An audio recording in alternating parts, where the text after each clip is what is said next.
अब्दुल्ला का कहना है कि लोग बीजेपी के झूठे वादों से तंग आ चुके हैं और बदलाव चाहते हैं। लोग 19 अप्रैल को बदलाव के लिए मतदान करेंगे। बीजेपी के परिवारवाद के आरोप पर भी उमर अब्दुल्ला ने पलटवार किया है। सर, पिछले 2 दिनों से आप चुनाव रैली के दौरे पे हैं, तो क्या कोई रेस्पॉन्स लग रहा है यहाँ पे? रेस्पॉन्स अच्छा है। कल हमारा प्रोग्राम जो है कल शुरू हुआ था। खराब मौसम के बावजूद आप देख रहे हैं अभी भी तेज बारिश हो रही है, लेकिन इस खराब मौसम के बावजूद बढ़ चढ़ के लोगों ने प्रोग्राम में हिस्सा लिया और हम उम्मीद कर रहे हैं कि 19 तारीख को जब पहले फेज के वोट पड़ेंगे तो अच्छे खासे वोट जो है यहाँ से इंडिया गठबंधन के उम्मीदवार को मिलेंगे। क्या लगता है आपको यहाँ के लोगों को अब चेंज की एक जरूरत है? अब चेंज की तो बहुत पहले से जरूरत थी, इसलिए तो हम मांग करते आए कि यहाँ पे विधानसभा असेंबली के इलेक्शन होने चाहिए। बदकिस्मती से हमारी बातों को जो है मरकज ने नजरअंदाज किया। अब जबकि सुप्रीम कोर्ट का आदेश आया है, उन्होंने हुक्म दिया है कि 30 सितंबर से पहले असेंबली के इलेक्शन जो है वो मुकम्मल किए जाने चाहिए। अब सेंट्रल गवर्नमेंट जो है असेंबली इलेक्शन पे बात कर रही है। तो इसके अलावा अगर सर बीजेपी की बात करें, जैसे कि बीजेपी बयान देती है कि हम घर की सियासत नहीं करते, जैसे कि एनसी जो है बाप और बेटे की सियासत करती है और बीजेपी जो है हर किसी को आगे आने का मौका देती है। तो हमने किसको रोका? हमने आगे आने से किसको रोका? ना, हर कोई आगे आता है। हमारी पार्टी में देखिए, अकेले मेरे खानदान से थोड़ी ना इलेक्शन लोग लड़ रहे हैं। अब आने वाले असेंबली के इलेक्शन होंगे, 90 सीटें हैं। आपको क्या लगता है मैं 90 अपने रिश्तेदार ढूंढ के इलेक्शन लड़वाऊंगा? और जहां तक परिवारवाद या डायनेस्टिक पॉलिटिक्स की बात है, बीजेपी में इस पे बराबर का कसूरवार है। कहां पे उन्होंने, मतलब मैं बार बार ये कहता हूं कि बीजेपी को पॉलिटिकल फैमिलीज से कोई नफरत नहीं है। बीजेपी को नफरत उन पॉलिटिकल फैमिलीज से है जो बीजेपी की मुखालफत करते हैं। नहीं तो आप मुझे बताइए, अजीत पवार साहब कौन है? उनका क्या है क्लेम टू फेम? मां सिवाय ये कि वो शरद पवार साहब के रिश्तेदार हैं। आज देखें सुप्रिया सूले महाराष्ट्र में, उनके खिलाफ किसको मैदान में उतारा हुआ है? अजीत पवार की बीवी को। इसी तरह कई सारे ऐसे मिसाल मैं आपको दे सकता हूं। महाराष्ट्र के जो सिटिंग चीफ मिनिस्टर हैं, उनका बेटा मेंबर पार्लियामेंट है, वो दोबारा इलेक्शन लड़ने की कोशिश कर रहा है। कई मतलब इस तरह के मिसाल जो है मैं आपके सामने पेश कर सकता हूं। बीजेपी को मैं फिर ये बात दोहराता हूं, उनको पॉलिटिकल फैमिली से कोई जो है नफरत नहीं है। सिर्फ उन खानदानों से नफरत है जो बीजेपी की मुखालफत करते हैं। उसके अलावा सर, कल बीजेपी ने मैनिफेस्टो भी जारी किया, उसमें बहुत सारी बातें की गई, लेकिन जम्मू कश्मीर को वापस स्टेटहुड देने की बात नहीं की गई है कहीं भी। अब मैनिफेस्टो में नहीं है, लेकिन प्रधानमंत्री ने अपनी तकरीर में कहा, तो हम किस चीज को अब सही माने? हम प्रधानमंत्री की तकरीर को सही माने या उनके मैनिफेस्टो को माने? मैं तो चाहूंगा कि हम वजीर आजम की जो की हुई बात है, क्योंकि उन्होंने कहा कि गारंटी, तो हम उनकी गारंटी पे जाते हैं। बीजेपी सांसद गुलाम अली खटाना ने नेशनल कॉन्फ्रेंस, कांग्रेस और पीटीपी पर निशाना साधा है। उन्होंने कहा कि इन पार्टियों ने जम्मू कश्मीर में अनाथों के हाथों में पत्थर थमाया और सिर्फ कब्रिस्तान दिए। गुलाम अली खटाना ने कहा, बीजेपी के दौर में जम्मू कश्मीर में तरक्की हुई और अमन कायम हुआ।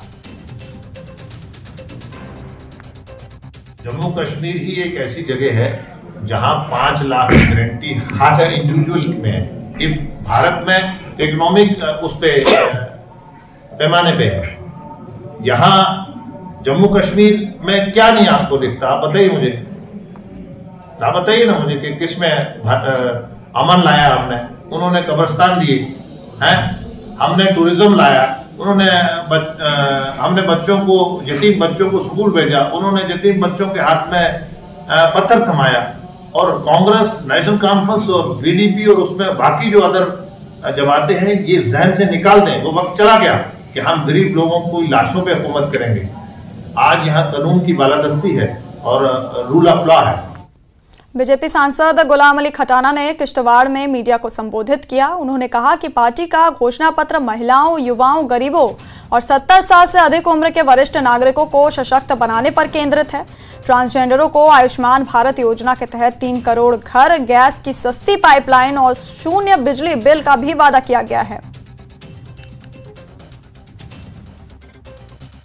किसान को हमने पहले से ही हम किसान निधि योग के तहत उसको फायदा दे रहे थे, उसको फिर से 5 साल के लिए रिव्यू करा है। सिलेंडर हम पहले ही बहनों को देते थे और सस्ते दामों पे देते थे, लेकिन नरेंद्र मोदी जी ने एक गारंटी ली है नई कि हम हर घर को पाइप के जरिए सस्ती गैस देंगे।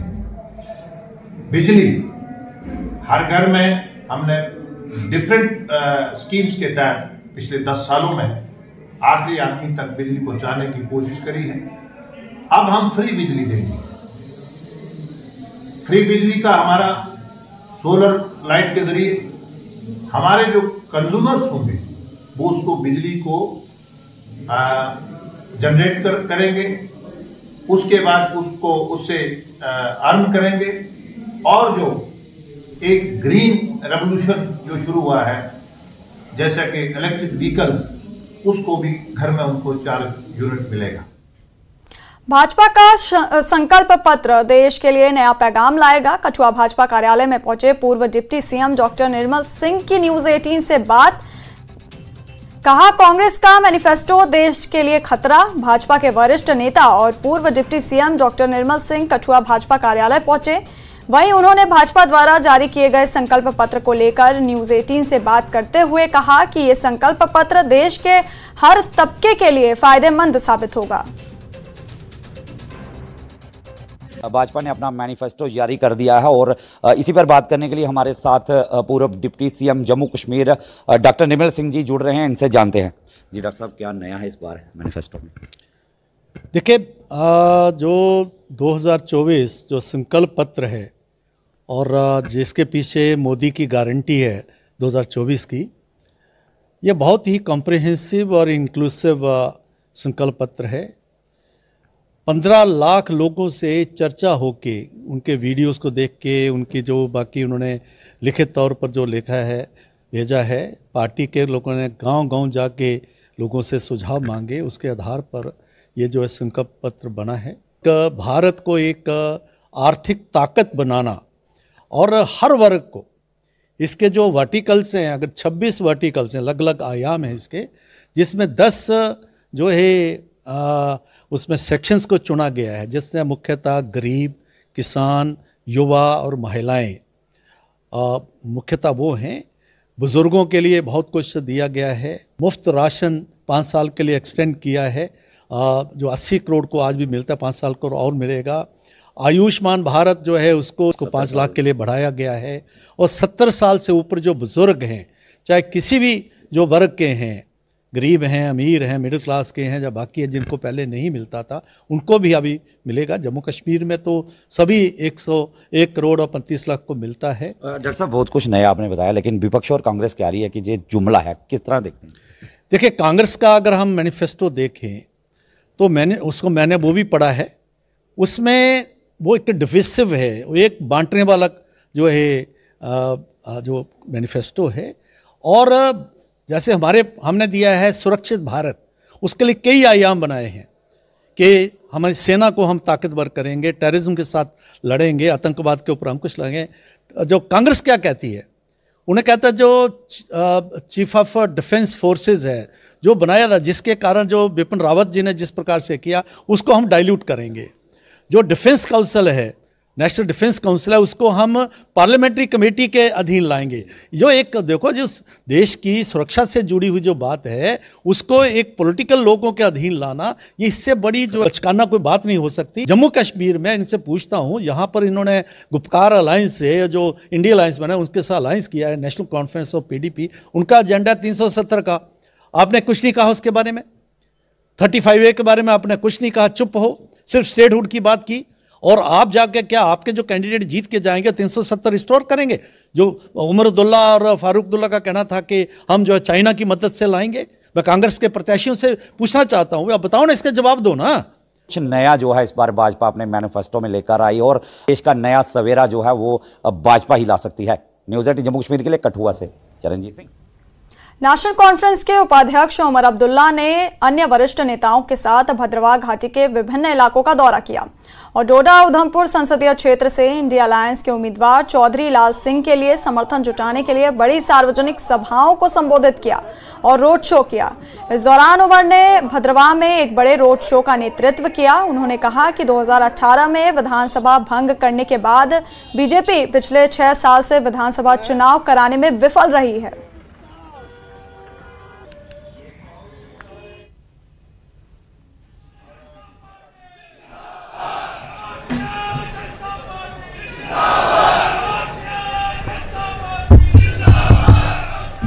बोलिए।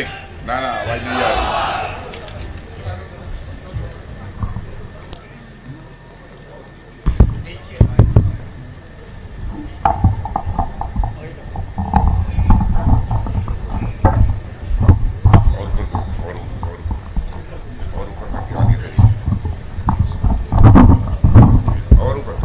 और राजनाथ सिंह कठुआ में रैली को संबोधित कर रहे हैं, जनसभा को संबोधित कर रहे हैं राजनाथ सिंह।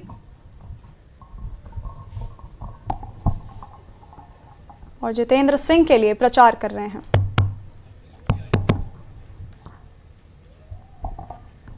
हेलो, आवाज आ रही है? एकदम दुरुस्त है। आपके सांसद और भारत सरकार में मंत्री doctor Jitendra Singh ji, general secretary Shri Ashok ji Kaul, general secretary doctor M K. Manyal. हाँ, नहीं आवाज तो मुझे ही नहीं सुनाई दे रही, तो आप लोगों को कैसे सुनाई देगी?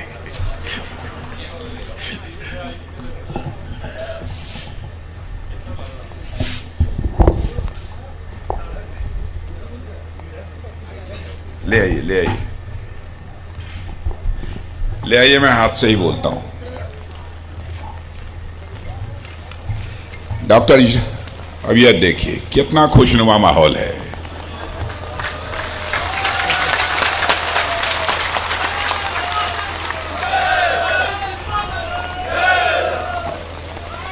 ये डॉक्टर जितेंद्र सिंह जी का करिश्मा है।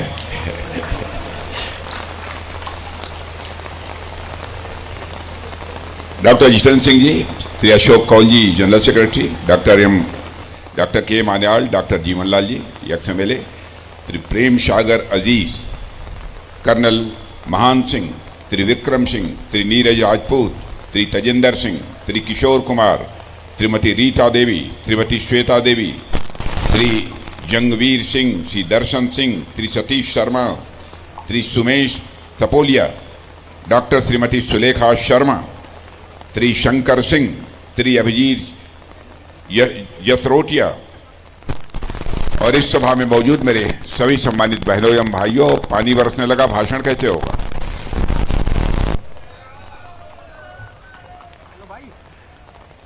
वैसे आप इतना ही कहना चाहूंगा बहनों भाइयों, शायद ये पहली बार इस स्थान पर किसी सार्वजनिक सभा को संबोधित करने के लिए आप लोगों के सामने खड़ा हुआ हूं।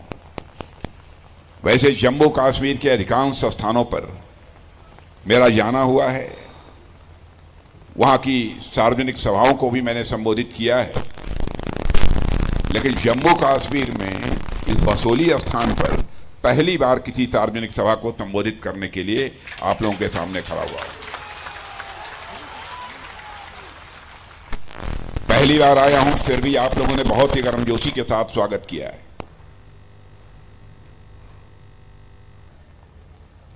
भारत की परंपरा है और शिष्टाचार का तकाजा भी है। स्वागत, अभिनंदन और सलाम दुआ कभी एक तरफा नहीं होना चाहिए। इसलिए मैं भी अपनी तरफ से शीश झुकाकर आप सभी बहनों भाइयों का हार्दिक अभिनंदन करता हूं, आप सभी का स्वागत करता हूं। मेरे बहनों भाइयों, जम्मू कश्मीर का जहां तक प्रश्न है, मैं सचमुच आपको लोगों को सौभाग्यशाली मानता हूं कि आप लोगों को डॉक्टर जितेंद्र सिंह जैसा सांसद मिला है। सरकार में मंत्री के रूप में बखूबी अपनी जिम्मेदारी का वो निर्वाह करते हैं। और इतना ही नहीं, भारत की संसद में यदि किसी विषय पर बोलना होता है तो डॉक्टर जितेंद्र सिंह जी जितने प्रभावी तरीके से बोलते हैं कि सभी के द्वारा उसकी सराहना की जाती है। ऐसे हैं आपके डॉक्टर जितेंद्र सिंह। लेकिन चुनाव हो रहा है, तीसरी बार वो प्रत्याशी बनकर चुनाव के मैदान में है। पता नहीं, मुझे ऐसा लगता है, पता नहीं सही लगता है कि नहीं लगता, मैं नहीं जानता, आप लोग ज्यादा जानते होंगे। पहले की अपेक्षा कई भारी मतों से डॉक्टर जितेंद्र सिंह जी आप लोगों के आशीर्वाद से विजय हासिल करने जा रहे हैं।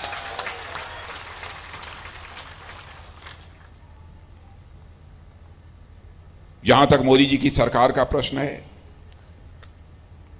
भारत ही नहीं सारी दुनिया इस सच्चाई को स्वीकार करती है कि भारत तेजी के साथ आगे बढ़ रहा है।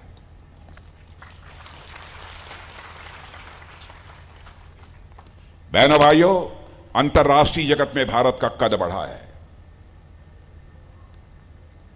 पहले अंतर्राष्ट्रीय मंचों पर भारत कुछ बोलता था तो भारत की बातों को जितनी गंभीरतापूर्वक लिया जाना चाहिए नहीं लिया जाता था, लेकिन आज यदि अंतर्राष्ट्रीय मंचों पर भारत कुछ बोलता है, सारी दुनिया कान खोलकर सुनती है कि भारत बोल क्या रहा है। यह भारत की हैसियत बनी है। आप लोगों का भी अथवा आप लोगों के परिवार के बहुत सारे सदस्य विदेशों में होंगे, आपको इस बात की जानकारी देते होंगे। और आज हमारा देश आर्थिक रूप से धीरे धीरे मजबूत होना प्रारंभ किया है। आजादी हासिल किए हुए लगभग 74-75 वर्षों का समय गुजर गया, लेकिन भारत को आर्थिक दृष्टि से जो मजबूती हासिल करनी चाहिए थी नहीं कर पाया। पहली बार मोदी जी के प्रधानमंत्री बनने के बाद समाचार पत्रों के माध्यम से भी आप सबको जानकारी मिली होगी कि भारत आर्थिक दृष्टि से भी कैसे मजबूत हुआ है और कैसे यह भारत आगे बढ़ रहा है। मैं आपके सामने एक मिसाल रखना चाहता हूं। 2014 में यही हमारा भारत धन दौलत के आकार यानी इकोनॉमी की साइज के मामले में दुनिया के देशों में 11वें स्थान पर खड़ा था। वही भारत मोदी जी के प्रधानमंत्री बनने के बाद, बहनों भाइयों, आज के 1 साल पहले ही 2 साल पहले ही जो भारत इकोनॉमी की साइज के मामले में दुनिया में 11वें स्थान पर खड़ा था, वह जंप लेकर 5वें स्थान पर आ गया।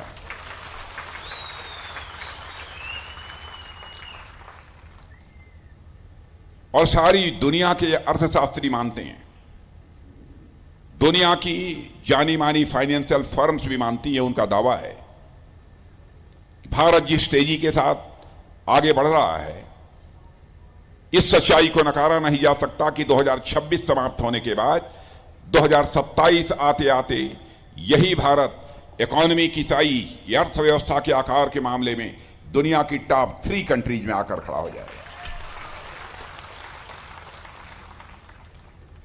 सारे विश्व में सर्वाधिक तेजी से आगे बढ़ने वाली अर्थव्यवस्था किसी देश की है मेरे बहनों भाइयों, तो भारत की है। हम लोग कितने सौभाग्यशाली हैं कि ऐसा एक सशक्त नेतृत्व मिला है। और जिस पार्टी से हम लोग आते हैं, आप लोग भी अच्छी तरह जानते हैं, हम लोग जो कहते हैं वह करते हैं। हमारे कृति और कथन में कभी अंतर नहीं रहा है। मैं समझता हूं आजादी हासिल होने के बाद कांग्रेस के नेताओं ने इस देश की जनता के साथ जितने वादे किए, यदि आंशिक रूप से भी अपने वादों को पूरा कर दिया होता तो आज के 20-25 साल 30 साल पहले ही भारत दुनिया के ताकतवर देशों की कतार में आकर खड़ा हो गया होता। लेकिन उन्होंने कहा कुछ किया कुछ। बराबर अन्य राजनीतिक पार्टियों ने अपने चुनावी घोषणा पत्र जारी किए, बहुत लंबे चौड़े वादे भी जनता से किए, लेकिन सरकारें बन जाने के बाद उन्होंने अपने वादे को पूरा नहीं किया। लेकिन मैं आपसे अपील करना चाहता हूं, बहनों भाइयों, भारतीय जनसंघ के रूप में जब हम लोगों ने यात्रा प्रारंभ की थी, उस समय से लेकर आज तक हमारे चुनावी घोषणा पत्र को उठाकर कोई देख ले। जब सरकार नहीं बनी थी तो उस समय तो नहीं कर पाए, लेकिन हम बार बार कहते रहे, जब भी हमारी सरकार बनेगी तो जम्मू कश्मीर, जिसे धारा 370 के तहत एक विशेषाधिकार प्राप्त है, इस धारा 370 को हम समाप्त करेंगे और जम्मू कश्मीर का भी वही दर्जा होगा जो हिंदुस्तान के अन्य राज्यों का दर्जा होगा। हम लोगों ने इसे पूरा किया। हम लोगों ने कहा था, 1984 से नारे लगाते चले आ रहे थे कि रामलला हम आएंगे, मंदिर हम ही बनाएंगे। तो लोग ये कहते थे, हमारे विरोधी दल के लोग, रामलला हम आएंगे, मंदिर वहीं बनाएंगे, लेकिन तारीख नहीं बताएंगे। लेकिन बहनों भाइयों, आपने देखा वो तारीख आ गई है। अयोध्या की धरती पर भद्र राम का मंदिर बनकर तैयार हो गया और 22 जनवरी को ही हमारे प्रधानमंत्री ने उसकी प्राण प्रतिष्ठा कर दी।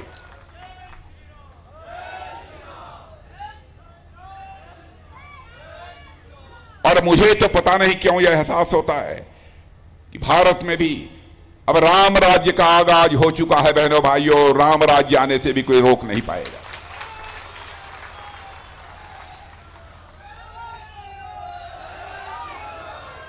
राम राज्य का मतलब क्या होता है? राम राज्य का मतलब लोगों के अंदर कर्तव्य बोध पैदा हो, अपने कर्तव्य के प्रति जागरूकता पैदा हो, अधिकार बोध नहीं। सारा संकट पैदा हुआ था कैकेयी को जब अधिकार बोध हुआ था, शेष सभी लोग जितने थे अपने कर्तव्य का पालन कर रहे थे। ऐसी स्थिति भारत में भी अब धीरे धीरे पैदा हो रही है। जब सरकार में बैठे हुए लोग अपने कर्तव्य का पालन करेंगे, उसे अधिकार समझकर काम नहीं करेंगे, कर्तव्य के प्रति अपने जागरूक रहेंगे, तो सारा हिंदुस्तान, मैं समझता हूं सारे भारत के नागरिक भी धीरे धीरे